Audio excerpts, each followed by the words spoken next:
2 Kings chapter 8.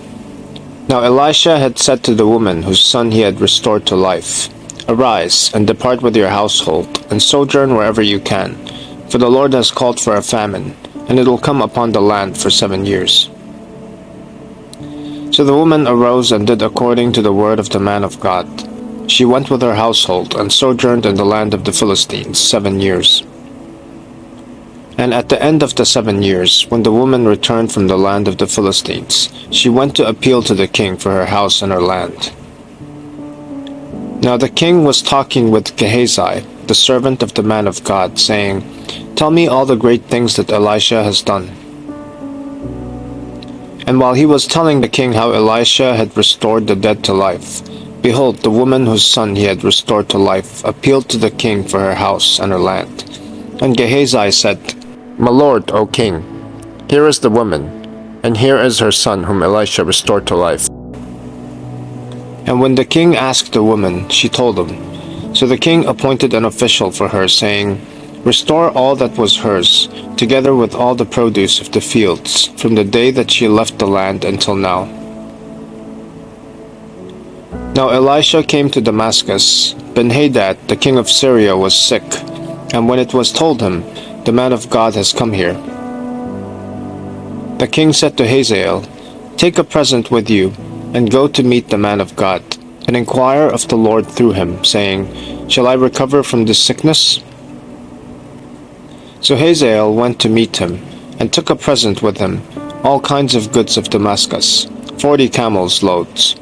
When he came and stood before him, he said, "Your son Ben-hadad, king of Syria, has sent me to you, saying, 'Shall I recover from this sickness?'" And Elisha said to him, "Go say to him, he shall certainly recover, but the Lord has shown me that he shall certainly die." And he fixed his gaze and stared at him, until he was embarrassed, and the man of God wept. And Hazael said, "Why does my lord weep?"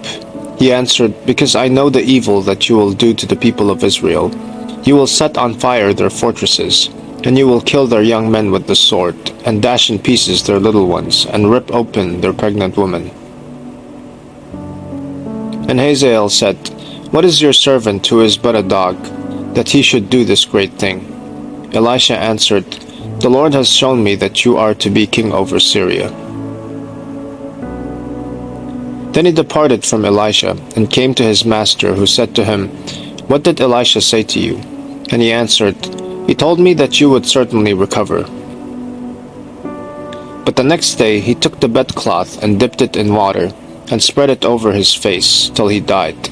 And Hazael became king in his place.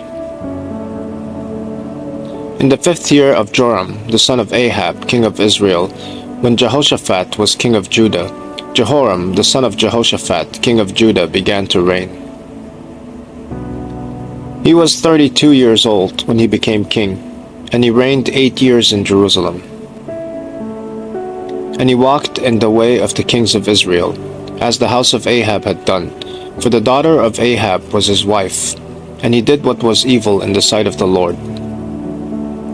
Yet the Lord was not willing to destroy Judah for the sake of David his servant, since he promised to give a lamp to him and to his sons forever. In his days, Edom revolted from the rule of Judah, and set up a king of their own. Then Joram passed over to Zair with all his chariots, and rose by night. And he and his chariot commanders struck the Edomites who had surrounded him, but his army fled home.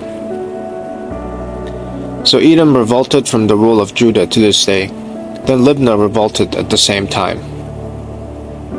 Now the rest of the acts of Joram, and all that he did, are they not written in the book of the Chronicles of the kings of Judah?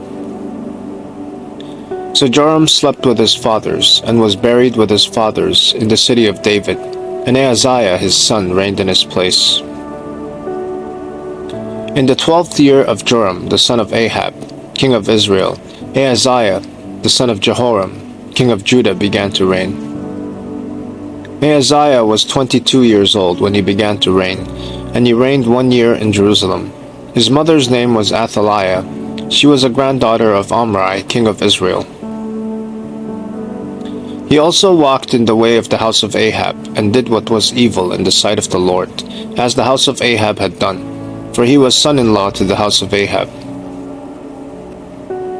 He went with Joram the son of Ahab to make war against Hazael, king of Syria, at Ramoth-Gilead, and the Syrians wounded Joram. And King Joram returned to be healed in Jezreel of the wounds that the Syrians had given him at Ramah, when he fought against Hazael, king of Syria. And Ahaziah the son of Jehoram, king of Judah, went down to see Joram the son of Ahab in Jezreel, because he was sick.